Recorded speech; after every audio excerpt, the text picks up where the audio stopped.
Hey guys, it's Kim, and today I'm going to be doing a movie review of Guardians of the Galaxy. It has finally come out here in Australia. Well, technically it comes out on Thursday. So I saw an advanced screening of it at my local cinema, and I was so excited to see it early because I have been waiting for this film. It's come out in all these other countries, and Australia, poor little Australia, the stupid island at the bottom of the world, is waiting and waiting for the film. But now we finally have it, and it was fantastic. Oh my god, I loved it so much. I made sure I didn't read any sort of Guardians of the Galaxy comics or read up about them until I'd seen the movie. Because when this movie was first introduced into production, I didn't actually know who the Guardians of the Galaxy were. My Marvel universe consists of Spider-Man and all the people related to Spider-Man, so they sort of branch out a little bit, but not much. So my Marvel universe knowledge is limited compared to DC Comics. But I was really happy to be able to fall into this universe of the Guardians of the Galaxy. I really loved the film. It was really good. Now, I want to say, I want to give it more than an 8 out of 10, but I gave Captain America the Winter Soldier an 8 out of 10. And I don't know which one I prefer, so I feel like I can't rate it more if I don't prefer it over the Winter Soldier, but I can't give the Winter Soldier less because I don't prefer Guardians of the Galaxy. So they're both on a par for me. So they're probably both about an 8 out of 10. They could deserve more in rating, but I'm going to give Guardians of the Galaxy an 8 out of 10. Now, of course, this film was directed by James Gunn, and I am a big fan of James Gunn. I love that he writes and directs most of his films. That's perfect in a director. It really shows you've got so much creativity going on and you're not just directing a script. You've written the script, you know what you want, and you just go forth with the film. I feel like these make the best films when it comes to reproducing something that's already been created, like a comic or a novel or anything like that at all. The plot was easy to follow. I guess it was one of those typical, you know, Marvel films where you have the villain and, you know, everyone's trying to stop the villain, and it had that simple thing going on there, but it had all these elements of, it was like a comedy film, it was an action film, it was a drama film, it had everything in it, sci-fi, fantasy, it had so much in it. It was fantastic. You couldn't just give it one demographic and go, okay, these are for these people. It's really for everybody. They just hit the mark on this film. Oh, characters in this film. There was so many fantastic characters in this film, and they weren't even fully developed. We got a little bit of a backstory, but nothing too overwhelming, and just sort of something simple that we could run with. So you were able to sort of choose a favorite and stick with that. Of course, my favorite was Groot. Oh my god. Such a not a well-developed character, but he was just, I feel like he was a favorite of everybody. He had like 3-4 lines in the whole film, and Vin Diesel just killed it. I feel bad that he didn't have as much to play with, but with those 3 to 4 lines, he still became the most badass character of the whole team. We also had Chris Pratt playing Star-Lord. Now, when I was watching it, I felt like he would have made a better Captain Kirk than Chris Pine. Now, let me explain. I know I'm sort of jumping the gun here, but I feel like he has that look down a little bit better. I don't have a problem with Chris Pine. Just after seeing Chris, the other Chris, this Chris, in this film, I feel like he had a really great chemistry with Zoe.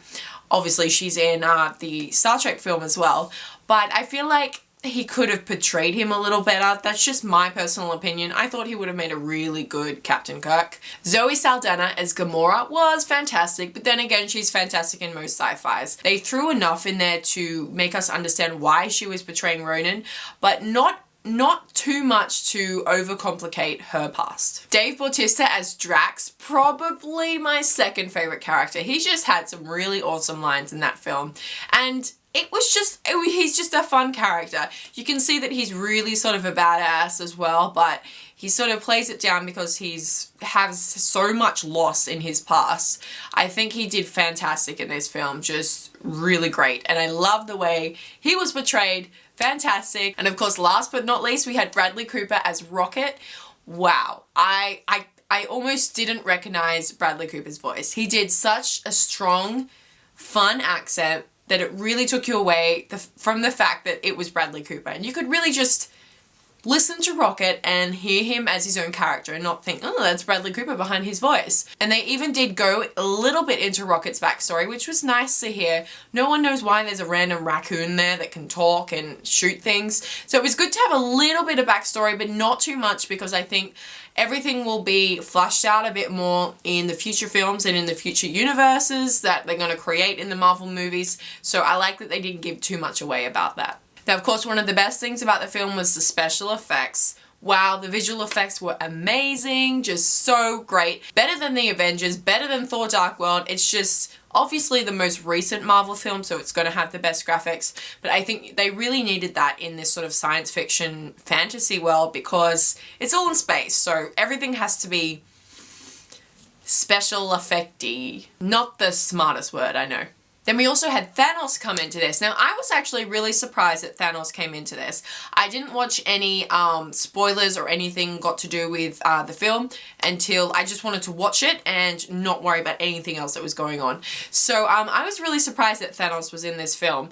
I was wondering how they were going to connect Thanos from the Avengers after cutscene in the first film and sort of mold him into the universe, because they didn't really touch upon that in any of the other films. I don't think they did.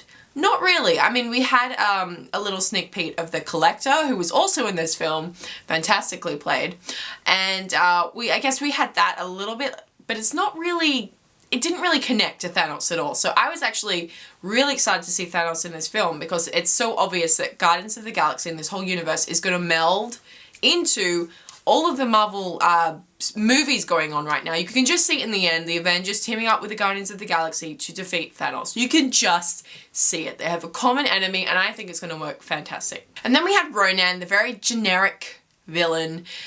I didn't like Ronan that much. I felt he was really, I don't know, to me he just looked like a side character from The Mummy.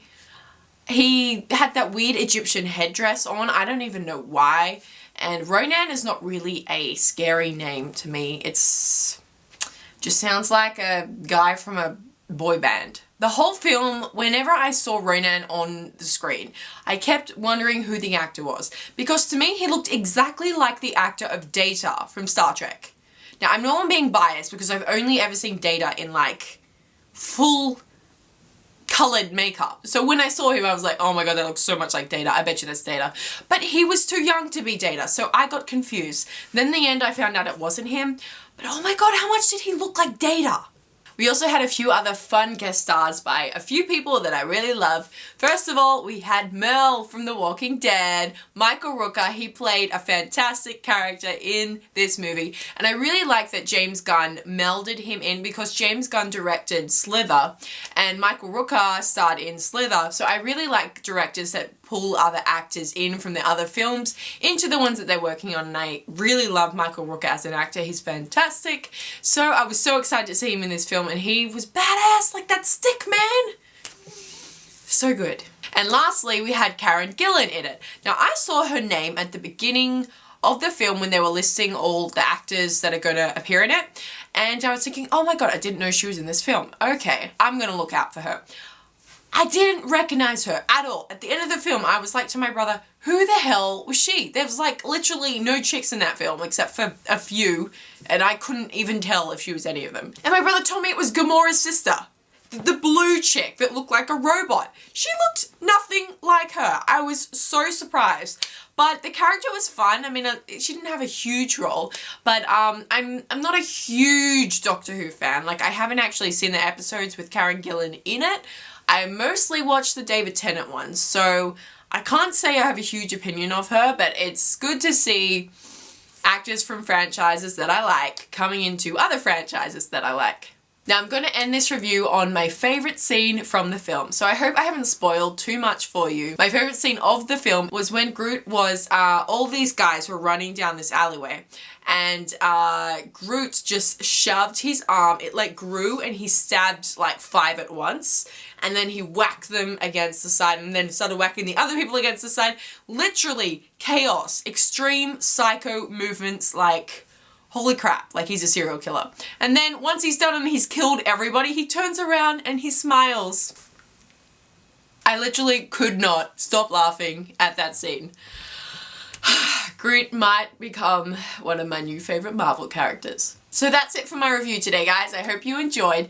Tell me what you thought of the film. I want to hear. I know I am late because everyone's already seen it, but I want to hear your thoughts on the film. Tell me your favorite character, your favorite scene. I want to know what you think of the Guardians of the Galaxy universe, because I don't have a lot of experience with it. So tell me if you were disappointed with the film or if you really liked it. Thank you so much for watching, and I will see you very soon.